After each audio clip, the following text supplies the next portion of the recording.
calls someone to follow him is in Matthew 8. Verse 18 starts, "Now when Jesus saw a great crowd around him, he gave orders to go over to the other side.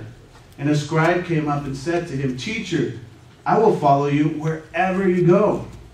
And Jesus said to him, 'Foxes have holes, and birds of the air have nests, but the Son of Man has nowhere to lay his head.' Another of the disciples said to him, 'Lord, let me first go and bury my father.' And Jesus said to him, 'Follow me, and leave the dead to bury their own dead.'" It might seem harsh at first, but letting the dead bury their own dead is just another way of putting things into perspective. Okay, following Jesus, it's not like deciding which movie you're going to watch. Okay, it's more like getting married. He must be your top priority. John Chrysostom, one of the early church fathers, he said, "Nothing ought to be to us more urgent than the affairs of the kingdom of heaven." And some people think about Jesus as someone who's cool, someone they like, and someone they're going to be cool if they say they like him. It's like, my favorite actor is Vin Diesel, and my favorite band is Rascal Flatts. My favorite TV show is John and Kate plus 8. And my favorite religious leader is Jesus. But Jesus isn't interested in being popular or in how many people like him. He's calling followers. He's not calling fans. So the third passage, chapter 9, verse 9. "As Jesus passed on from there, he saw a man called Matthew sitting at the tax booth.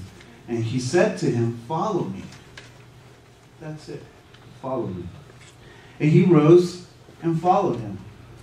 And as Jesus reclined at table in the house, behold, many tax collectors and sinners came and were reclining with Jesus and his disciples.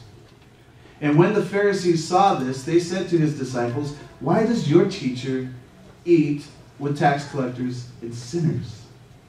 But when he heard it, he said, "Those who are well have no need of a physician, but those who are sick."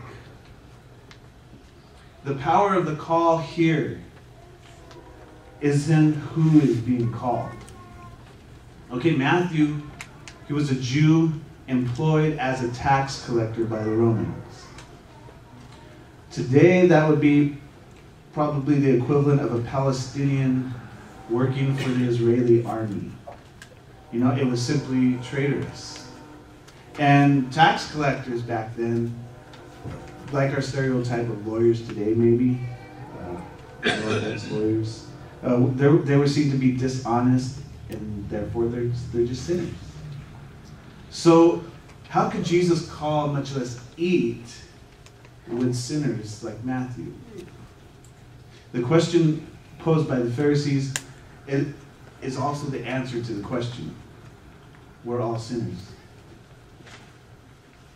But when do doctors treat the sick? When the sick go to them for help.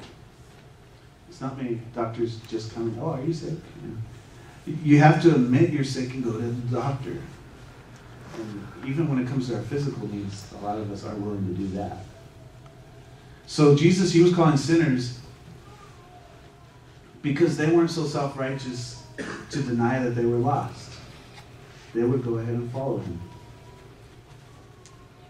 In the fourth passage in Matthew 10, chapter 10, verse 37, "Whoever loves father or mother more than me is not worthy of me. And whoever loves son or daughter more than me is not worthy of me. And whoever does not take his cross and follow me is not worthy of me. Whoever finds his life will lose it. And whoever loses his life for my sake will find it." And this is also a really hard thing to swallow. But I think maybe the best explanation I've seen is St. Augustine. He tries to put this in perspective for us. He says, let a father say, love me. Let a mother say, love me. To these words I will say, be silent. But isn't what they're asking for just? Shouldn't I give back what I have received? The father says, I fathered you. And the mother says, I bore you. Let us answer our father and mother when they justly say, love us. Let us answer, I will love you in Christ, not instead of Christ. You will be with me in him, but I will not be with you without him. But we don't care for Christ, they may say. And I care for Christ more than I care for you. Should I obey the ones who raised me and lose the one who created me? So he's not saying don't love father or mother, but he's saying as much as you love them or should love them, love him even more. And the fifth thing, what do we learn about following Jesus? Matthew 16:21. Or let's start at 24. Then Jesus told his disciples, if anyone would come after me, let him deny himself and take up his cross and follow me. For whoever would save his life will lose it, and whoever loses his life for my sake will find it. For what will it profit a man if he gains the whole world and forfeits his life? Or what shall a man give in return for his life? For the Son of Man is going to come with his angels in the glory of his Father. And then he will repay each person according to what he has done. So this right here comes right after Peter confesses that Jesus is the Messiah, the prophesied descendant of King David, who would take his throne and rule forever.